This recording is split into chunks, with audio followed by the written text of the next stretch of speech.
What's up, guys? I'm excited to be sharing another video with you today.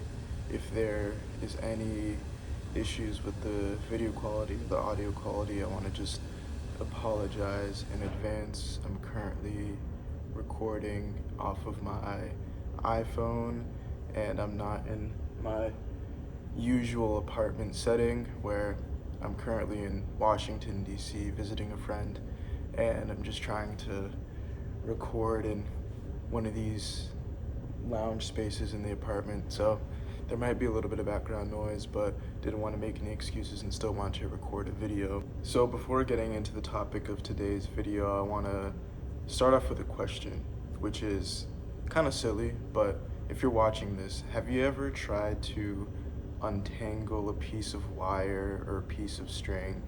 Maybe you have a bucket of laptop cords or extension cords that get all tangled up and you need to untangle them, and you're looking at this mess and conglomerate of strings and ropes and you're not sure what to do with it. And you're looking at it, you try to pull on one end, you try to pull on another end, you're looking for ways to loosen this up, and at first it seems pretty much impossible to get this mess into one cohesive, seamless, knotless line of string. But as long as you stay persistent, and I'm really bad at this, I usually give up or hand the mess over to someone else before actually trying to figure it out. But if you stay persistent and you continue to pull at different ends on the string, you pull something that you think might unravel the rest of the string, and you just keep playing around with it, over time you start to notice things giving a little bit. You start to see it loosening up.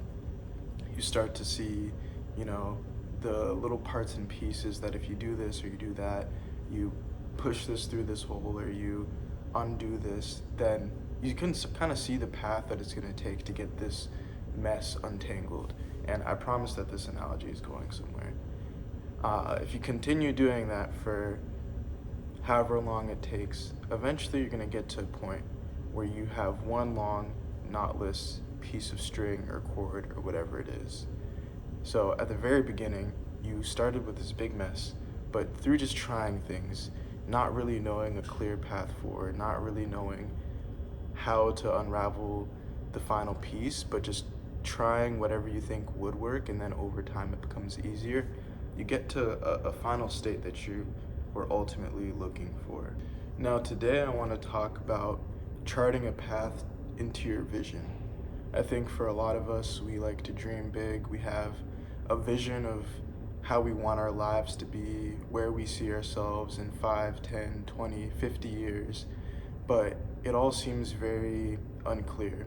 It all seems ambiguous. We might have a very vague idea of what we want our life to be, but the steps to get to that place are not clearly laid out. So my senior year of college, I had a conversation with my Bible study mentor, and I was confiding in him about how I was stressed out and anxious about my future, where there was all these things that I wanted to pursue, and I had an idea of the life that I wanted to live. I wanted to have a certain amount of influence. I wanted to have a impact on the world and share my skills and share my knowledge, but I wasn't necessarily sure how to do that, if that was best to go through the corporate world and take that route, if I should do more things that I'm doing like right now, recording videos, if I should pursue my athletic career after college and continue along that route. I was just confused, and looking back it seemed a little silly how stressed I was, but he gave me some really reassuring advice, which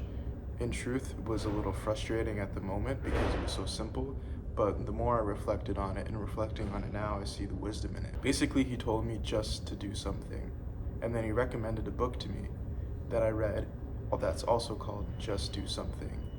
And the premise of this idea in this book is this, which is that in life, we have an idea of what we want to do. We might have a faint tug pulling us towards some idea or some calling. We might have a vision for life that we want to pursue, but we don't know how to get there.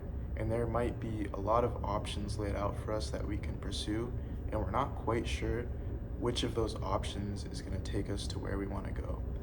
And a lot of us would like to have God come down from the clouds or appear to us in a burning bush and speak directly to you and say, hey, do this, do X, Y, and Z, follow these steps, and this is going to take you from point A to point B in a linear fashion, and that's all you have to do. That would be really great, right? That'd be nice, simple. You wouldn't have to think about the decisions that you'd have to make, and you'd have assurance knowing that whatever I do, this is going to lead me to where I want to go. But that's not how life works, and that's not how God works. Very rarely are we so clear about what it is that we are supposed to do. Very rarely are we so sure about how exactly to chart our path. Now, while the Word of God or the Holy Spirit can inform us or provide us guidance on the decisions that we make and the path that we're supposed to take forward, it's usually still on us to make the tough decisions, to use our best judgment based on the Word to figure out where we need to go and what we need to do. Now, in a lot of situations and for a lot of this can be a paralyzing place to be in. Having to make a decision and wanting to weigh the pros and cons and make sure you're doing the right thing can stop us from doing anything at all. And that's where this advice comes into play, where when you need action to pursue your goals, to pursue your vision, to pursue your calling, it's better to just do something than to do nothing at all. Now, the beauty of just doing something is that no matter what you do, it is always, always, always going to bring you closer to your vision. Now, you might be thinking, okay, if I want to go to law school and I take a year to go and ride horses and learn horseback riding, I don't know, something random, you might be thinking, well, that's going to set me back. But that's not the truth. That's only one way to look at it. Whatever decision you make, as long as you're not being stagnant and not taking any action, whatever you do is either going to reveal something to you about what it is that you actually want to do, or it's going to put you closer to where you want to go. So for example, right, I studied a double major in engineering and economics in college, and I originally wanted to be a mechanical engineer, and then later in my college career I decided that was not for me. Now, one could think that studying engineering for 2 years exclusively would have been a waste of time. I knew I didn't want to be an engineer, and eventually my interests aligned more with my economics degree. But it wasn't a waste of time, because studying engineering, one, just taught me a lot, taught me how to think, gave me a great background, but it also taught me what I didn't like. It taught me what I didn't want to do. And by studying engineering, it actually put me closer to what I actually wanted to do, because I didn't have to think or consider whether or not that was a path that I still wanted to take. So no matter what you do, it's always either going to push you closer to your goal or still push you closer to your goal by teaching you what it is that you're not supposed to do. And then as you do that, similar to a ball of yarn or a ball of string that's slowly being untangled, the more you take action and pull at different ends, try out different things, that small little mess, as long as you keep taking steps forward, it's gonna bring you closer and closer to where you ultimately want to go, until eventually you find yourself in a place where you have that long knotless strand of wire or cord or string or whatever it is, and you are living a life, or you're in a career, or you're in a job where things have aligned and you feel like you're in the right place, and you're able to look clearly back on all the decisions and your journey up until this point and say, okay, I can see now how everything that I did up until this point led me here. So the last thing I want to leave you guys with today is an analogy that was given to me by one of my teachers in high school, who unfortunately passed away a few years ago, but his advice had always stuck with me. And in my senior year, I was stressed out about what I would study, whether I should do engineering or economics or business. I ended up doing both. And I just wasn't sure about how to chart my path forward and what was going to lead me to the life that I wanted to live eventually. And I didn't even know what that life was. I just wanted to know that I wanted to get there. And he pulled me to the side and said, life is like crossing a rushing river with your eyes closed. You can't see where you're going, you can't see what steps you're making, and all you know is that there's rushing water below you and then if you make the wrong step, you're gonna fall in. But this river, in this analogy, is magical. And as long as you have the faith and the courage and the boldness to take that first step, the river is gonna place stones underneath your feet to stop you from falling in. So you don't know where the next stone is gonna be, but you have to have the faith to take a step forward. And no matter what step you make, you have to go by faith. The river is gonna do what it can to make sure that no matter where you step, it's gonna be the right step, and you're gonna make it across that rushing river without ever getting your foot wet.